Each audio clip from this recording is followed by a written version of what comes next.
রংপুর শহর অচল হয়ে যাবে ইনশাল্লাহ, এটা কোনো ভুল নাই। এই সকল মিটার টেম্পারিং করা মিটার এবং কম দামি নিম্নমানের মিটার।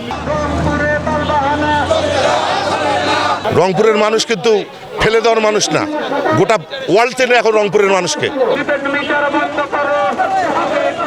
500 টাকার বিদ্যুৎ ব্যবহার করতে আমাকে 1500 টাকা দিতে হচ্ছে।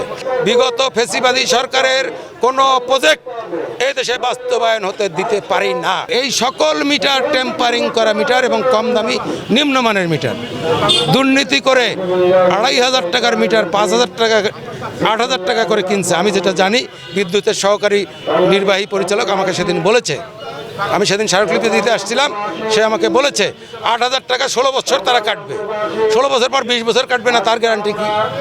এটা একটা। দ্বিতীয় কথা হলো, আপনি এই যে 200 টাকা ডিমান্ড চার্জ, আমি তো এক মাসে 3 বারও রিচার্জ করতে পারি, তাহলে প্রতিবারে আপনি 200 টাকা করে ডিমান্ড চার্জ নেবেন, এটা কি? এটা ডাকাতি না? তাহলে আমি বিদ্যুতের আমার লাগবে 400 টাকার বিদ্যুৎ বা 500 টাকার বিদ্যুৎ, আমি ওই 400 টাকা রিচার্জ করে 100 টাকার পাইলাম, আবার 400 করে 100, তার মানে 500 টাকার বিদ্যুৎ ব্যবহার করতে আমাকে 1500 টাকা দিতে হচ্ছে। তা আমি কি এটা পারবো? আমি সাধারণ মানুষ বুঝি, আমাদেরকে 9-6 বুঝাই দিয়ে কিছু মিটার লাগাই দিয়ে আসছে। বাড়িতে তো পুরুষরা আমরা থাকি না, সাধারণত 80% পুরুষ কাজে বাইরে যায়, এরা গিয়ে চালাকি করে বিদ্যুৎ প্রিপেড মিটার লাগিয়ে দিয়ে আসে।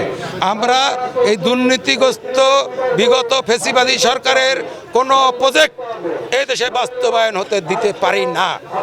আমরা যুদ্ধ করেছি, আমরা মামলা খেটেছি, জেল খেটেছি, আবু সাইদ প্রাণ দিয়েছে বৈষম্য দূর করার জন্য। আপনারা নতুন নতুন প্রজেক্ট, ওই সকল প্রজেক্ট চালু করে আমাদের উপর বৈষম্য চালু রাখবেন, এইটা আমরা হতে দিতে পারি না। বৈষম্য মুক্ত বাংলাদেশ গঠন, এইটাই আমাদের এখন সংস্কার করতে হবে। সংস্কার কোনটা? যেখানে দুর্নীতি হয়েছে সেটা বন্ধ করতে হবে। আজকে প্রত্যেকটা সরকারি অফিসে 10, 20, 30 লাখ 50 লাখ টাকা বিদ্যুৎ বিল বকেয়া।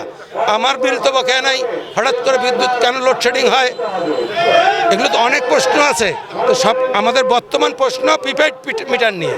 এই প্রিপেড মিটার টোটালি বন্ধ করতে হবে, আর ডিজিটাল মিটারে যে সকল দুর্নীতি হয় সেটা নিয়ে আমরা কথা বলছি, সেটাও বন্ধ করতে হবে। আমরা প্রিপেড মিটার চাই না। প্রিপেড মিটারে যে অসুবিধাগুলো আছে, রংপুরের লোক তো যারা লাগেনি তারা তো বুঝবে না, আর যারা ভুক্তভোগী, যেমন আমার অনেক আত্মীয় স্বজন লাগাইছে, তারা কিন্তু অনেক ভুক্তভোগী। তাদের বিল আসতো 12 থেকে 1400 টাকা, এখন দিতে হচ্ছে 2000 টাকা। এই বাড়তি বিলের জন্য কাকে জিজ্ঞেস করবে? এটা কিন্তু কোনো সুযোগ নাই। তারা বলছে আপনারা ব্যবহার করছেন, এই জন্য আপনাদের বিল বেশি আসছে, এটাই বলবে। কিন্তু আমরা কোনোভাবেই প্রিপেড মিটার চাই না। আমাদের রংপুরের লোক খুব সাদাসিধা মানুষ এবং অল্প আয়ের মানুষ, এখানে সম্ভব না যে সে দিন ইনকাম করে দিন খায়, সে কিভাবে অ্যাডভান্স টাকাটা দিয়ে সে কারেন্ট বিলটা দেবে? যতবার রিচার্জ করবে ততবারই ডিমান্ড চার্জ কাটবে। এটা কিন্তু একটা বিশাল ব্যাপার, এটা আমাদের রংপুরের মানুষের জন্য অসম্ভব। আমরা কোনো মতে এটা চাই না। এনি করছেন আরেকটি বিষয় হচ্ছে সেটি এই যে আপনাদের যে দাবি দাবার, রংপুর শহর অচল হয়ে যাবে ইনশাল্লাহ, এটা কোনো ভুল নাই। হ্যাঁ, দাবি যদি না মানে আমরা আলটিমেটাম দেবো, 7 দিন 8 দিন আলটিমেটাম দেবো, এরপর রংপুর শহর অচল হয়ে যাবে। রংপুরের মানুষ কিন্তু ফেলে দেওয়ার মানুষ না, গোটা ওয়ার্ল্ড চেনে এখন রংপুরের মানুষকে, এটা যেন কেউ ভুলে না যায়।